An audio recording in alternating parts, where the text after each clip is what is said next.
it was always there. My dad had a music store when I was a kid. I think it was around age 11 or 12, I started playing drums in the school band.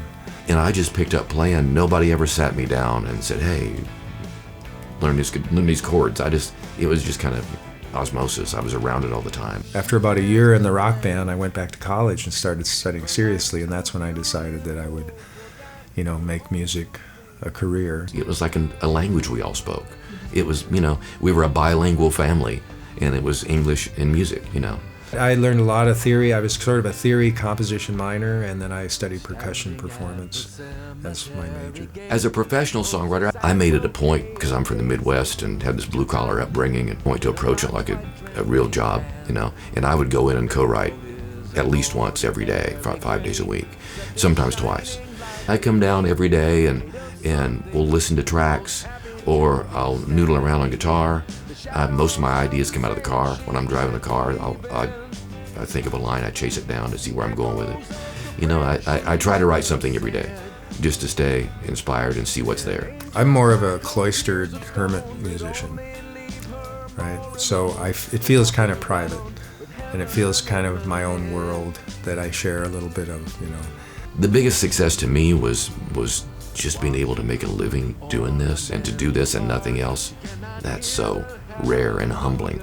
I've had cuts in R&B, pop, alt, bluegrass, country, and rock. If I were a performer that was had a lot of people watching me and following me, I would feel more responsibility socially to say what I think, to do my best for the causes I think that are important.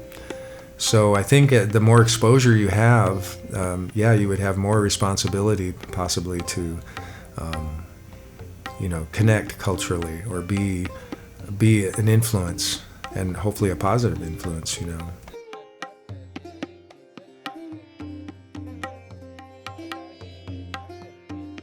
Do I see conflict between pure art and business as a songwriter? Yes. Yeah. I mean, not just as a songwriter. I think it's a conflict that's not good for society, frankly. There were some very supportive people who wanted me to write what I wrote. Just write what you write.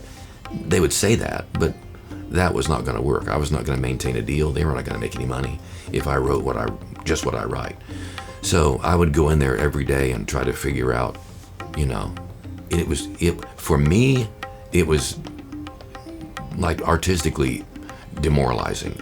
I didn't know how bad it was at the time until I stopped my publishing deals. It took about 3-4 months. I'm encouraged when I see people kind of say it like it is. I think there's some artists that are really doing that. And so I think, I guess more responsibility comes with exposure and the more visibility. It hit me, oh my God, what have I been doing? Why have I been trying to please Montgomery Gentry for, for this long? But where is the soul in that?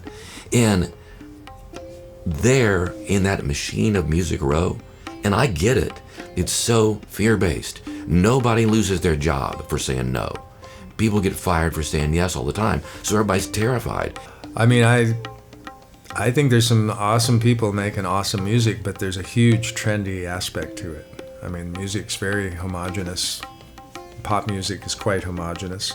Usually, the only thing that gets through are things that have no controversial edges on them and no ambiguity, because, nobody's going to know what you mean by that. Just say this. And so, after coming through all those gates, everything is polished into this thing that, that's worked before, so let's try that. So there's a handful of guys writing all the songs and a handful of guys producing all the records.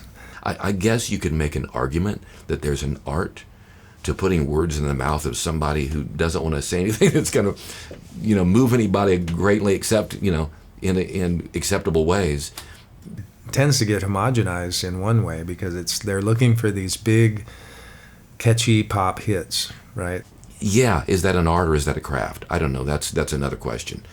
I went to Big Ears Festival last year, and there's all kinds of super creative people doing really interesting things, noise rock and feedback rock and very interesting contemporary chamber music, and everybody's still pursuing it, but I think the commercial model has changed.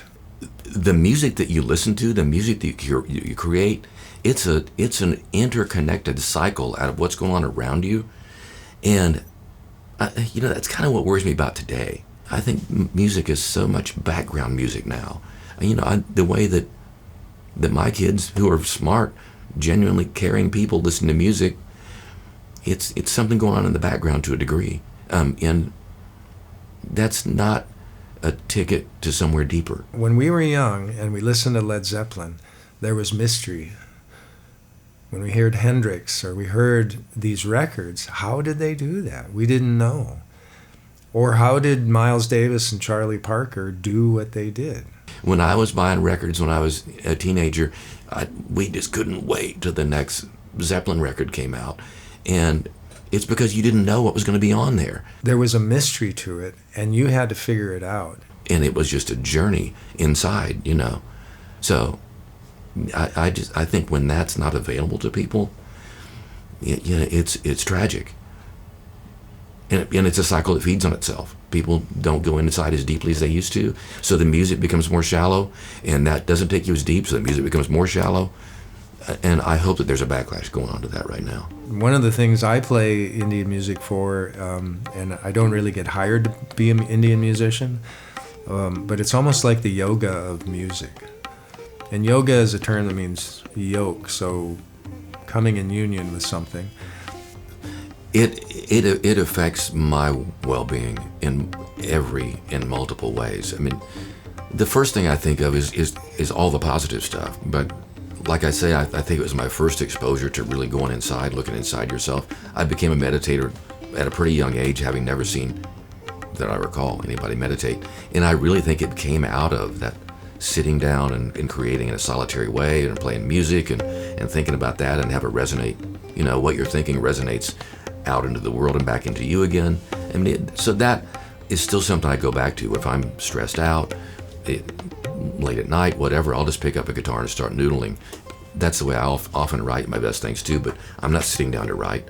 I'm just sitting down to experience that joy of, and now it's so automatic, my spinal cord is running my hands, so I just see what it does. Wow, what was that? Humans have this incredible drive. Like, I gotta be creative, I gotta go here, I gotta go there. We almost lose the process because we're too distracted by going. And I think our technology encourages this now. And we're always ahead of ourselves a little bit, And if you are ahead of yourself a little bit and you try to play something very nicely musically, it's just not gonna come out so great.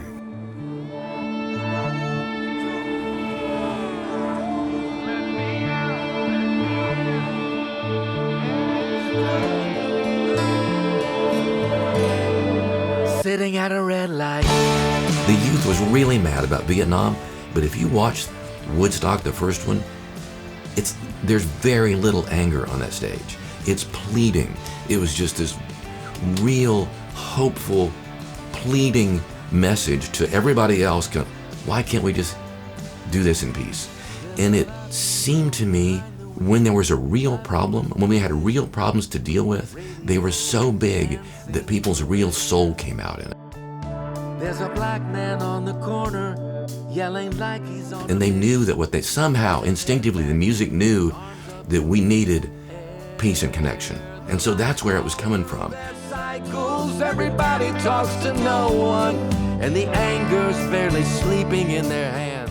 Well, the first thing I think of when you say, how has music affected fashion, is David Bowie, And it's not just because he wrote a song called Fashion, but that's the first time I really noticed it, because it was so dramatic. The explanation to me is the people want to be heard as for who they are so desperately. And I mean that in a caring way. That when you see somebody on stage and everybody's listening to him and everybody's smiling at him and everybody's supporting him, my God, you want a piece of that so badly. That's what we all want, is to somebody to look at you and listen and care what you're saying. Okay, I'm not on stage like that guy. Maybe if I wear what she wears, maybe if I wear what he wears, somebody will take me more seriously. That's got to be it. When the lights go out and you're packing up, there's a real split personality thing that happens. And it's part of just not wanting it to stop, because being that person on stage, I'm just confessing, wow, that's addictive,